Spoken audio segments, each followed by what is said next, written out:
vamos ser um pouco otimistas agora, você ganhou a presidência. Tá.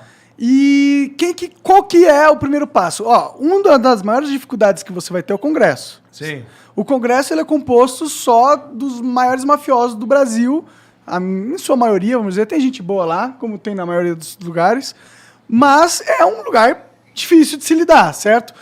Para você aprovar as reformas que você provavelmente vai querer fazer como presidente, você vai precisar do Congresso. Claro. Né? Você pode falar que você vai compor uma onda e você vai passar muitas novas candidaturas nessa próxima eleição e eles vão te ajudar, ok? Mas isso parece utópico pra caralho.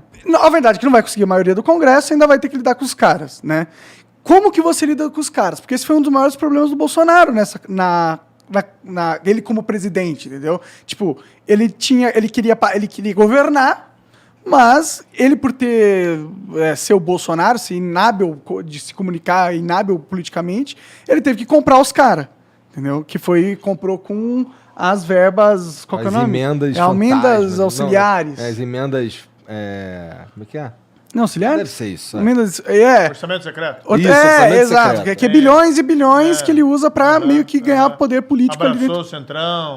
E aí, mas... tipo, Aquilo que ele falava que não ia fazer, não vou chamar nunca o Centrão para governar. Hoje vai lá o chefe da Casa Civil, o ministro mais importante dele, que manda hoje até no Paulo Guedes, é do Centrão. Né? Como que você faz isso, cara? Como que você governa e passa coisas no Congresso sem abrir a perna pra esses caras? Porque até agora foi uma missão impossível pra todo mundo que tentou. Não, eu vou te dizer o seguinte, Marco. Primeiro, não existe isso. O país está mal e o presidente é bom. Tá? O país está mal porque o presidente é ruim. Então tá na conta dele. Tá na conta do Bolsonaro. Moro, desculpa, deixa esse chato aqui um pouquinho. Puxa o microfone pra tu. Tá, perdão. Tá na conta do Bolsonaro. Tá na conta do Bolsonaro o desemprego, tá? A inflação, tá? A demora nas vacinas e essa atitude dele maluca de ser contra a vacina, de ser a favor da Covid, sei lá, não dá para entender isso. Tá na conta dele o desmantelamento da corrupção e tá na conta dele o Lula. O Lula só tá voltando porque esse governo é muito ruim. Tá? E as pessoas estão tão desesperadas porque não querem mais o Bolsonaro que estão pensando, vou votar no Lula. Então, por isso que a gente tem que oferecer alternativa. Vou dizer, ele é culpado por tudo isso sozinho? Não. Agora, quando o país vai mal, quem que é o culpado? É a senhorinha que rala todo dia, trabalha, é o pai de família lá que pega o ônibus, vai trabalhar e a pessoa que está passando fome, o cara no sertão que está caçando lagarto, eles são culpados? Ou é o cara que está sentado na cadeira de presidente da República? Sim. O maior culpado é o cara que está sentado na cadeira de presidente da República. Que ele teve dificuldade com o Congresso? Teve. Que ele teve dificuldade com o Supremo? Teve. Que o Congresso e o Supremo também cometeram muitas decisões erradas? Para mim, os três poderes estão capenga, velho. Agora, o país vai mal porque o presidente é ruim. E Mas não é uma questão pessoal. Dele, né? Não é só por causa dele, né? Mas não... Tipo, eu entendo que ele é um mau gestor da coisa toda, mas é que, como você falou, não é sozinho. O Brasil também não é só a presidência, tem Sim, todos não é sozinho. Mas assim, o que eu não consigo aceitar, às vezes é aquela noção assim, o país vai mal, mas o presidente é ótimo, porque não deixaram ele governar. Isso é conversa. Não, com certeza. Né? Ele não tinha que pôr por exemplo. lá. Ele não tinha que pôr Aras lá. Ele não tinha que fazer um monte de coisa. Esse é um exemplo. Ele tinha que ter sido contra a vacina? Não. Ele tinha que ficar falando para as pessoas que a pandemia é uma gripezinha, que não tem perigo nenhum, que não precisa usar máscara, que a solução é todo mundo pegar a doença, e a gente tem aí 620 mil vítimas. Não estou dizendo que ele é culpado pelo vírus. Não é. O vírus é um fenômeno mundial. Agora, cá entre nós, quando você tem uma emergência dessa, você precisa ter um líder que diga as coisas certas. Sim. Só o fato de você ficar trocando o ministro da Saúde várias vezes dentro da pandemia já mostra que você não está sabendo o que você está fazendo, né? Pelo menos. E vamos colocar numa hipótese aqui. Se eu tendo ido para o governo, se ele tivesse apoiado os meus projetos de combate à corrupção, tá? Será que a gente não teria conseguido aprovar no Congresso? Prisão em segunda instância, ali no começo. Não. Olha, sim. se tivesse posto para votação, se tivesse tido apoio do presidente da República, tinha aprovado. Em 2019, tinha. Não, ele poderia ter ajudado muita coisa. Sim, Poderia ter ajudado. Vou te colocar um exemplo aqui. Eu, como ministro, em fevereiro, eu apresentei lá o projeto de lei anticrime. Pô, que era um baita projeto. Né? Que era de combate à corrupção, mas era combate a crime organizado, combate à criminalidade violenta. É um projeto, você pode até criticar um ponto ou outro, tá? Não concordo com isso, tá, tudo bem, vai discutir no Congresso. Mas era um projeto que mudava, que melhorava muito o cenário. Tinha lá a prisão em segunda instância. Tinha lá a prisão do cara que foi condenado no júri por assassinato em primeira instância. Aí foi no Congresso. Aí o Congresso também não foi legal. Demoraram para votar. Votaram lá em novembro. Mexeram e pioraram. Tá? Naquilo que pioraram, foi para o presidente e o presidente podia vetar. O presidente podia vetar aquilo que fizeram para prejudicar o combate à corrupção. Eles restringiram lá a prisão de corrupto. Colocaram umas regras lá que tornam praticamente impossível você prender, aquela prisão preventiva, alguém que cometeu crime de corrupção. Mexeram, a Câmara fez isso, foi errado que a Câmara fez isso. Restringiram lá essas colaborações, essas delações. Por quê? Porque não querem outra Lava Jato. Tá? E aí foi para o presidente da República. Eu tinha falado com o presidente da República, isso foi lá em dezembro. Presidente, tem que vetar boa parte das mudanças que fizeram na Câmara. E eu tinha costurado um acordo no Senado que se o presidente vetasse, tinha costurado um acordo, tá? E tem parlamentares aí que podem confirmar. Simone Tebet conhece isso, por exemplo, esse acordo. Falei lá com gente do PMDB também. Na época, o líder do governo, até o Fernando Bezerra, o Eduardo Braga, Simone Tebet, o Muda Senado, eles tinham me dito que confirmariam o veto do presidente. Aí eu falei, presidente, tem que vetar isso aqui. Isso é importante. É no teu programa. O senhor foi eleito dizendo que ia combater a corrupção, que ia combater o crime violento. O projeto é esse. A gente estava fazendo isso. Mas a Câmara foi lá e alterou para pior. Alterou para pior isso. Presidente, pode deixar que eu vou vetar. O que você pedir, ele falou eu vou isso. vetar. Entendi. Colocou para mim Uhum. que o que viesse ia ser vetado. E eu costurei o acordo que o veto dele ia ser mantido. Eu viajei, tranquilo, era final de ano, fui tirar férias. Meu filho estava estudando, fazendo intercâmbio no Canadá. Fazia 6 meses que eu não via meu filho. Aí fui para o Canadá encontrar meu filho. A minha esposa e minha filha ficaram no Brasil. Estava muito cara a passagem. Né? Conclusão, não, então vai ficar passar o Natal com ele. E o resto da família fica aqui. Separa a família no Natal, mas enfim, é caro passagem para o exterior. Pode crer. Né? Aí fui lá, encontrei ele estava lá em Toronto, uma cidade lá perto de Toronto. Aí fui ficar com ele, curti o meu tempo livre com ele. Era Natal.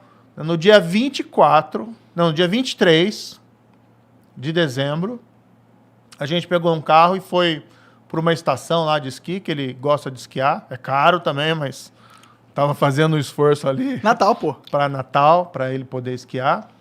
E de viagem, conversando com meu filho, daí me ligam lá do Planalto.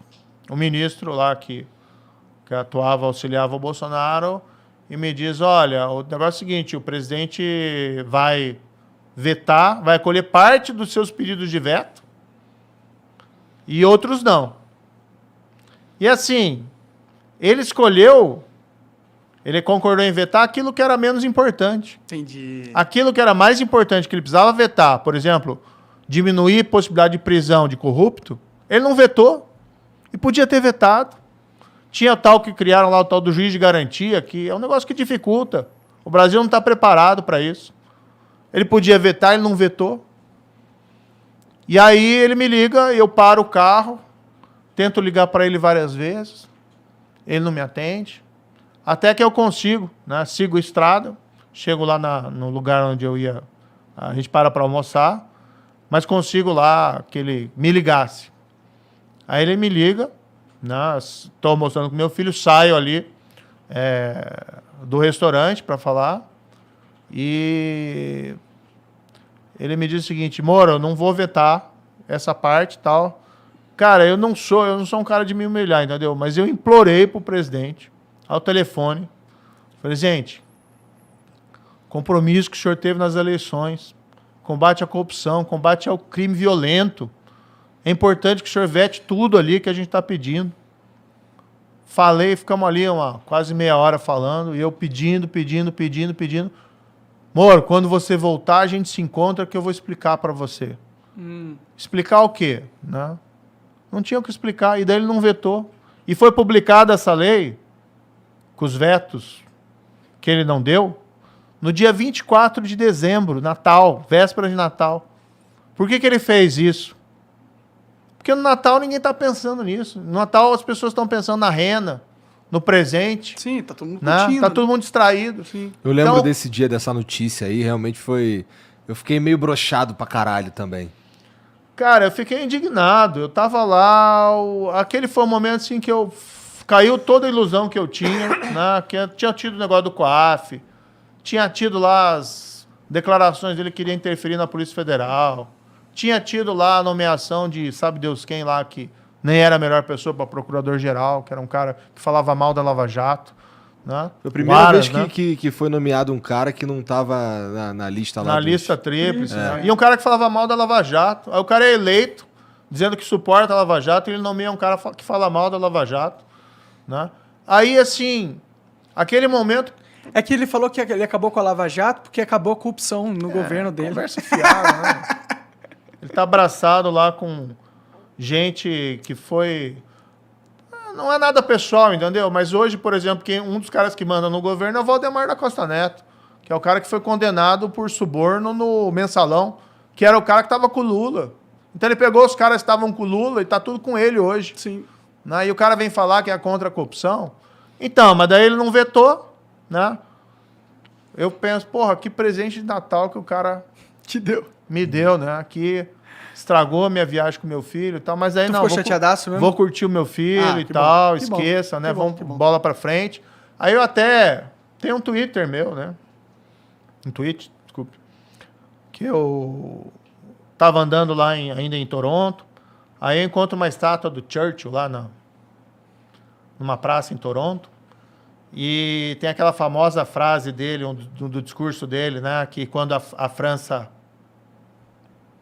cai, né, na Segunda Guerra, frente aos nazistas, e ele faz um discurso inflamado, e ele basicamente, we shall never surrender, nós nunca vamos nos render, vamos lutar na praia, vamos lutar nas colinas, vamos lutar até o fim, nunca nos renderemos, e vamos ganhar essa parada, né? Então daí eu peguei vi aquilo lá, tirei uma foto, postei, que era mais ou menos o meu estado de espírito, entendeu? Desapontadíssimo com o presidente da República, que tinha, sim, né, traído tudo que ele tinha prometido, tinha traído a população. Na minha opinião, porque ele não quer que, vamos dizer, que tenha um sistema contra a corrupção que seja forte. Ele não quer esses instrumentos fortes, porque ele tem os problemas legais dele. Ele vetou isso. Mas, assim, você também não pode baixar a cabeça, entendeu? Você tem que olhar e vamos chutar a bola para frente, vamos resgatar um futuro, vamos pensar que se você perdeu uma batalha, você tem ainda uma guerra pela frente e você não pode desistir. Porque se você for desistir disso, esqueça, né? E você... Por isso que é um pouco, sabe? A gente tá falando, por que você aceitou colocar a sua... Eu fico indignado quando eu estou vendo essa situação no país. Todas essas mentiras sobre a Lava Jato, sobre o combate à corrupção, esse desmantelamento. A gente vê as pessoas sofrendo. E eu vou te dizer, se for reeleito Bolsonaro ou se for eleito Lula, o país vai mergulhar numa crise econômica, porque ambos não sabem o que fazer. O governo que não deu certo, que é o atual. Se o governo fosse bom, cá entre nós, o país estava crescendo. A gente estava numa situação boa agora. Tava numa situação, a inflação não estava alta, o desemprego não estava elevado. Teve 4 anos. Tá? Teve a pandemia e tal, mas veja os Estados Unidos. Taxa de desemprego nos Estados Unidos está em 5%. A nossa aqui está Mas em a inflação 13%. tá alta, né? Dos Estados Unidos aumentou bastante. Mas muito mais baixa do que a nossa. O dólar tá lá para cima. Sim, a verdade é que o Brasil não fez nenhuma reforma estrutural que era importante, então não É. tem como crescer sem fazer. A verdade é essa. A gente tem a casa toda suja, toda bagunçada e tem que arrumar. Claro. Se ninguém arrumar, nunca vai mudar. A gente nunca vai conseguir melhorar. Tem que reformar tributária, administrativa, blá, blá, blá, blá, blá. Só que essas coisas não passam no Política. Congresso. E é por isso que minha pergunta anterior Não era... passam, ô, Era Marcos, essa. não passa porque o presidente nem apresenta. Mas, cara, eu sei, mas é que, tipo, você tá otimista demais com o Congresso. Não tô otimista. Você vai entrar lá Não. num bando de... num covil de Dráculas, entendeu? A Sim. política é um covil de Dráculas e os caras não We querem... shall never surrender. Mas eles estão nessa mesma vibe, porra! Não, mas eu acho o seguinte. Tudo bem, as pessoas... Ah, mas você acha que você, de um dia para noite, vai ter um monte de gente trabalhando junto, querendo o bem do país? Não. Mas se você não começar a dar os passos na direção certa... Vai ter que ter estratégia. Sim, mas se você não começar a dar os passos na direção certa, você nunca vai chegar num bom resultado. E o que a gente está vendo? O país não avança e o cara que quer voltar, que é o Lula, de um governo que não deu certo, que é um governo dos escândalos de corrupção, que é um governo da recessão. E o que ele está falando de o que ele vai fazer para mudar a economia? Qual que é o plano dele? É o plano do cara que levou o Brasil à recessão em 2014, 2016. Né? Que é gastar. Sim, quer reformar, quebrar o país. tirar as reformas que a gente fez na questão trabalhista. Então, não vai dar certo. Então, puxa, por isso... Mas tem e que fazer você, alguma cara? coisa. Qual que é a sua estratégia? Tipo, você tem que ter, mano, uma Tenho. estratégia pra lidar com essa parada. Porque você Tenho. vai ter que passar lei. Como que Claro. você move o seu capital político, entendeu? Um presidente tem muito poder, tá? Não pode tudo, mas pode muito. Sim. E trabalhando com habilidade junto ao Congresso, qual que é a ideia?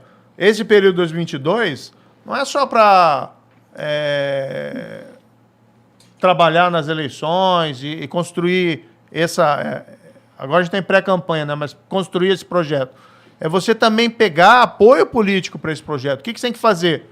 Bota no papel o que você quer fazer, tá? E você vai construir as alianças, seja do mundo político, seja da sociedade, do setor privado, em cima desse projeto. Aí você chega lá adiante e você tem o projeto que foi o vitorioso nas eleições.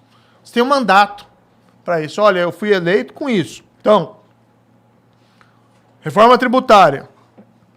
Tem que fazer. Se você não fizer, o Brasil não cresce. Ah, não tô nem aí. Mas se você me der uma emenda multimilionária, eu voto com você, Moro. E aí? Não, aí é o seguinte, você tem que ter um projeto... Tá dentro da lei, pô. Faz Não, parte do governo. Você tem que ter um projeto, você tem que ter liderança, tá? Mas você tem que ter limites onde você vai. Não é o projeto, não é o meu projeto a gente repetir mensalão. Se for para governar assim, eu não quero. Só que eles agora institucionalizaram o Não, mensalão. se for orçamento secreto, também é um negócio que eu não quero. Mas eu é acho que tu a tinha gente que tem jogar. que ter princípio, gente. Vamos dizer que se tu for presidente, eu acho que tu tinha que jogar com a opinião pública o tempo inteiro, cara. No sentido tem que de. trabalhar. No sentido de, porra, olha só. Família, olha só, tô tentando fazer esse negócio aqui, ó, pro Sim. Brasil andar. E esses caras aqui não querem, mas olha só, eu tô tentando isso aqui, ó. Como Você acha que- presidente, você tem que fazer isso mesmo. Acho que se tu joga com a opinião pública e Sim, o teu não, bagulho é tem legal, apoio, tem apoio. faz todo veja, sentido. algo que eu me comprometi. Tá? Acabar com a reeleição para presidente da República. Não seria deu incrível. certo. Não, vai ser feito.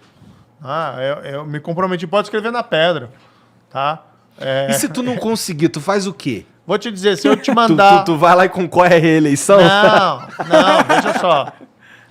Se o presidente da República, no começo do mandato, encaminha um projeto acabando com a reeleição para presidente da República, inclusive para ele, o Congresso aprova na hora. Será? Totalmente. O Congresso, os caras não querem você de novo lá depois. Vai ser muito fácil, porque você está abrindo mão do poder. Mas você você teria tá que abrindo. fazer isso pra eles também, né? Eles vão aprovar. Outra coisa que eu vou colocar para vocês. Fim do foro privilegiado. Seria ótimo. Acho incrível Tá. também. Também. Se o presidente da República apresentar no Congresso, Mas tem umas ressalvas aí no fim Não, do foro sem privilegiado. ressalva. Pra todo mundo. para todo mundo, se ele der... Por isso que, assim, as pessoas precisam ter fé que tem gente que faz a coisa certa. Precisam de exemplo. Presidência e tal, etc. Tudo bem. O projeto, precisa voltar ao crescimento econômico, emprego, precisa dialogar, mas as pessoas também precisam de exemplo, precisam começar a acreditar em alguma coisa. Então, você apresenta lá um projeto, emenda constitucional, acaba que for privilegiado para todo mundo, inclusive para o presidente da República. Tá? Se você mandar, acaba para todo mundo, mas não presidente da República, aí não dá, Sim, porque você perde o terreno moral. claro. Agora, se você apresenta acabando para todo mundo, inclusive para você, o Congresso não vai aprovar, eu acho que aprova. Eu Será? acho que se você joga Aprova. pra opinião pública, aí eu acho que aprova. Não, você Eu acho que trabalha tem com mais os dois. chance, É. mas mesmo assim vai ser muito difícil. O Congresso, ele aprovou, ele tirou que o Bolsonaro tinha vetado o fundo de 5,7 bilhões de reais, o fundo eleitoral, né? E aí eles derrubaram o veto do presidente para aumentar o dinheiro que eles ganham para 5,7 milhões de reais. Entendeu? Ah, mas Ele esse não é um- veto, cá entre nós, foi veto de mentirinha, né? Não, tudo Eu bem, eu veto concordo. aqui, eu eu concordo. veto aqui, Mas eu sei que vocês vão... você, eu tô ligado, eu tô Então ligado. deixa eu jogar aqui pra nossa plateia. Tô ligado. Eu pra sei que é dizer isso. eu sou o cara... Isso que me enoja nessa Mas o porra ponto não é toda. nem esse. O ponto é, o Congresso não tem o menor pudor. Pega mal pra nossa sociedade saber que o Congresso votou pra aumentar o próprio dinheiro que os políticos vão ganhar pra 5,7 bilhões. Pega mal pra caralho. Todo mundo ficou sabendo. Eles não estão nem aí. Eles passaram essa porra e foda-se. Pau no nosso cu e Por isso que foda-se. você precisa começar a ter exemplos bons e começar a ir na direção certa. Vai mudar do dia pra noite? Não. Mas se você não começar, se a gente começar a partir do pressuposto, e eu vejo muita entrevista, assim, né, de jornalista, tal, etc., as pessoas às vezes me perguntam, mas como é que você vai governar sem corrupção, sem suborno, sem, né, ter esses esquemas? Como é que você vai fazer? Olha, se a gente não puder acreditar que o Brasil pode ter um governante honesto, que a gente pode ter alguém fazendo coisa certa, aí a gente tem que realmente pegar o avião e ir embora. Entendeu? Aí é desistir do país. Muita gente faz isso. Mas não é o caminho. Eu né? concordo que não não é seja o caminho. Eu também concordo. Não é o caminho. Então a gente Mas é que eu precisa- sou muito descrente nessa parada e tal. Eu sei que você tá sendo otimista porque é o seu papel, entendeu? Você não pode chegar lá e falar, não vou conseguir. Não, Monark, veja assim, quando a gente começou a Lava Jato lá, ninguém acreditava. Alguém acreditava que um dia o dono da maior empreiteira do Brasil ia ser preso, cumprir pena. E cumpriu. Fez lá um acordo, mas ficou lá 2 anos, 3 anos preso. Acho que foi 2 anos e 8 meses, sei lá. Mas ficou. Antes esses caras não ficavam um dia, não ficavam 1 hora. Não ficavam 10 minutos presos. Porque sequer investigava, sequer julgava, sequer prendia. E você vai mudando, né? Os Estados Unidos era um país extremamente corrupto no começo do século XX. Né? Era a era dos barões lá da corrupção. E mudou. A Dinamarca sempre foi a Dinamarca? Não foi. Mas mudou por causa de um processo social também, né? A gente precisa de educação, a gente precisa de tudo isso aí, né? E foi Precisa, na demorado. verdade, é um processo complexo. Liderança, sociedade, projeto. Ou seja, você precisa de tudo. Né? Ninguém muda o país sozinho. A Lava Jato. Milhões de pessoas foram às ruas protestar contra a corrupção. Então não foi só lá o juiz, o procurador, o policial. Tem todo um contexto Tem favorável, todo um né? contexto.